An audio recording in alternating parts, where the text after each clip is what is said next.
বন্দে পুরুষোত্তম, বন্দে পুরুষোত্তম, বন্দে পুরুষোত্তম। পরম প্রেমময় দয়াল শ্রী ঠাকুর অনুকূলচন্দ্র রাতুল চরণে আমার শতকোটি প্রণাম জানাই। ইষ্ট পরিবারের সকলের চরণে প্রণাম জানাই। তো আমার হৃদয় থেকে আমি আপনাদেরকে আনন্দিত এবং জয়গুরু শ্রদ্ধা ভালোবাসা জানাই সকল ইষ্টপ্রাণ দাদা মায়েদের। তো এখানে আমি আপনাদেরকে আজকে একটি চলার পথে ডক্টর জীবন চক্রবর্তী তার জীবনের কথা বলেছিলেন, সেটাই আপনাদের পড়ে শোনাচ্ছি। তথ্যসূত্র আলোচনা জ্যৈষ্ঠ 1430। তো এটি কি অশোক সরকার, নর্থ 24 পরগনা, ওয়েস্ট বেঙ্গল, এখানে আমি পেয়েছিলাম, তাই আপনাদেরকে শেয়ার করছি। খুব ভালো লেগেছিল আমার। আর জীবন চক্রবর্তী দাকে ওরা আনন্দিত জয়গুরু, সবাই মঙ্গল হোক জীবনদারও। তো এখানে আমি আরম্ভ করছি। 17 জুন 2008 মঙ্গলবার। তুমুল ঝড় জলের বর্ষণমুখর রাত্রি, ঘড়িতে প্রায় 12টা। রাস্তাঘাট শুনশান, ঝড়ো বৃষ্টি শব্দ ছাড়া আর কিছু শোনা যায় না। ছেলেরা শুয়ে পড়েছে। জীবনদা বলছেন, আমরা সবার আয়োজন করছি। হঠাৎ ঘরের কলিং বেলটা বেজে উঠল। এই দুর্যোগে এত রাতে কলিং বেল বাজলে দুশ্চিন্তা হওয়ার কথা। ছোট ছেলে ঘুম ভেঙে গেছে, দৌড়ে নিচে নেমে গেল সে। তারপরে একটা প্রাণপণ চিৎকার, বাবা তাড়াতাড়ি এসো, বাবাইদা এসেছেন। সম্পূর্ণ হচকিত হয়ে কোনো মতে নিজেকে একটু গুছিয়ে নিয়ে হুড়মুড় করে নিচে নামছি। নামতে গিয়ে সিঁড়িতে তার সঙ্গে একবারে মুখোমুখি। এই রাস্তা দিয়ে যাচ্ছিলাম, ভাবলাম আপনার একটু জ্বালাতন করতে আসি আপনাকে। মুখে তার স্বভাবসিদ্ধ সেই অমলিন হৃদয় হরণ হাসি। গৃহপ্রবেশের আশীর্বাদের সময় প্রার্থনা জানিয়েছিলাম পূজ্যপাদ বাবাইদার শ্রীচরণে, যদি দয়া করে একবার পদধূলি দেন। আজ এই বর্ষণমুখর রাতে তার করুণার দৃষ্টি আমাদের পরিবারের সকলের অন্তর্ঘর যেন ধুয়েই দিল। সঙ্গে কেউ নেই, তিনি একাই এসেছেন। হাসতে হাসতে বলছেন, এখান দিয়ে যেতে যেতে মনে হলো জীবনদাকে একটু ডিস্টার্ব করে আসি। কথা বলতে বলতে সিঁড়ি দিয়ে উপরে উঠছেন। তারপর ঘুরে ঘুরে গোটা বাড়ি, থাকার রান্নাঘর সব দেখলেন। ওই বৃষ্টির মধ্যে ছাদেও গেলেন। তারপর আবার নিচের তলায় ফিরে এসে নিজেই একটা চেয়ার টেনে বসলেন। পাশের ঘরে বসার সামান্য ব্যবস্থা আছে বলাতে সেই ঘরে ঢুকে সেখানেও কিছুক্ষণ বসে আবার বাইরে বসার জায়গায় এসে বসলেন। ওই ঘরে ঠাকুর সিংহাসনটা একটু উঁচু করে দেবেন। বসার জায়গা এবং সিংহাসন প্রায় একই উচ্চতায় ছিল। আমরা কেউ সেই ঘরে থাকতাম না, তাই এই বিষয়টা ভেবে দেখা হয়নি।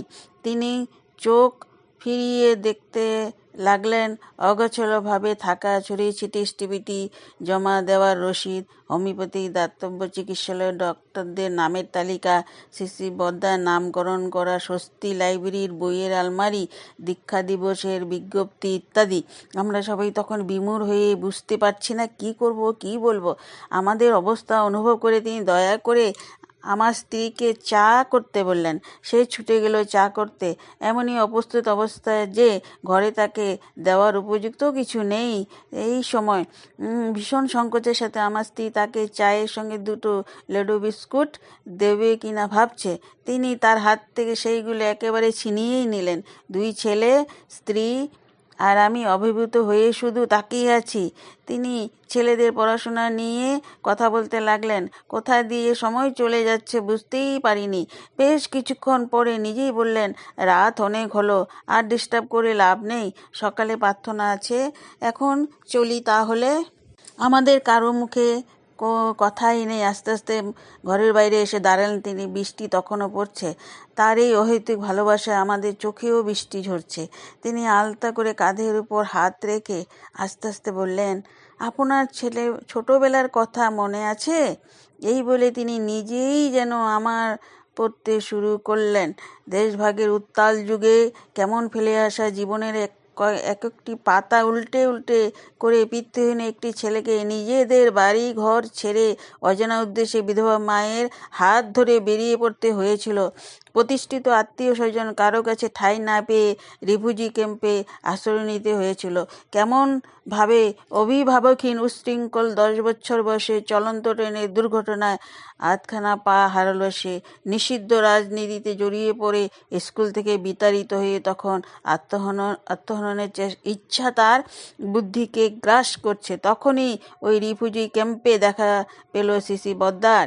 তিনি তখন শ্রী শ্রী ঠাকুরের আগমনের কথা, দয়ার কথা সকলকে জানানোর জন্য বিভিন্ন অঞ্চলে পরিক্রমায় বাহির হয়েছেন। রিফিউজি ক্যাম্পে মায়েদের বেকুল আহ্বানে সাড়া দিয়ে সেখানে পদার্পণ করেন দয়া করে। আর তার অপরিসীম স্নেহ মুগ্ধ হয়ে তাতে আকৃষ্ট হলো সেই ছেলে।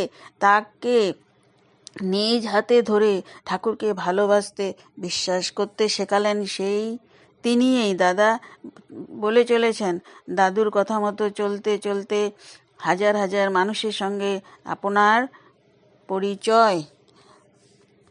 কলকাতা বিশ্ববিদ্যালয় থেকে 2বার মাস্টার ডিগ্রি, তারপরে কত বাধা বিঘ্ন অতিক্রম করে ঠাকুরের বাণী সাহিত্যে নিয়ে গবেষণা। আমার মা বাবা আপনার বিয়ে দিলেন, তারপরে সন্তান। আজ এই 3তলা বাড়িতে থাকা, যা যা পাওয়ার সবই পেয়েছেন। দাদু যা বলেছেন, বাবা যা বলেছেন, আপনি চেষ্টা করেছেন সেই আদেশ পালনে। পাওয়ার কথা যা কখনো স্বপ্নেও ভাবতে পারেননি, আজও তা পেয়েছেন। তিনি তো দেওয়ার জন্যই প্রস্তুত হয়ে আছেন, কিন্তু আমরা নেওয়ার জন্য নিজেকে কতটা তৈরি করতে পারি। প্রতিনিয়ত আমরা ঠাকুরের কত মিরাকেল গল্প বলি। আপনার জীবনে যা ঘটেছে এর চেয়ে বড় মিরাকেল আর কি আছে? এই অকিঞ্চিতকর, প্রায় অতলে তলিয়ে যাওয়া জীবনের কেমন করে ভেসে উঠল ঠাকুরের দয়ায়। সেই কথা বলতে বলতে তার চোখে মুখে যেন এক অনিন্দ সুন্দর দ্যুতি ঝিলিক দিয়ে উঠছে সজল চোখে। আমরা ভূমি লুটিয়ে প্রণাম করলাম। প্রণামী দিতে গেলে বললেন, রেখে দিন আর কাছে, প্রয়োজনে কি করতে হবে বলবো। অবশেষে তিনি গাড়িতে উঠলেন, নিজেই গাড়ি চালিয়ে এসেছেন।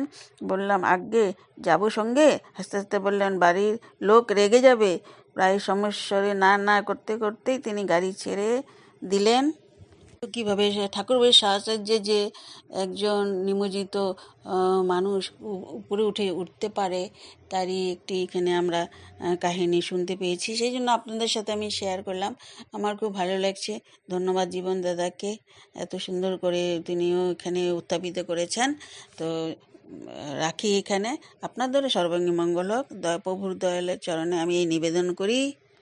বন্দে পুরুষোত্তম।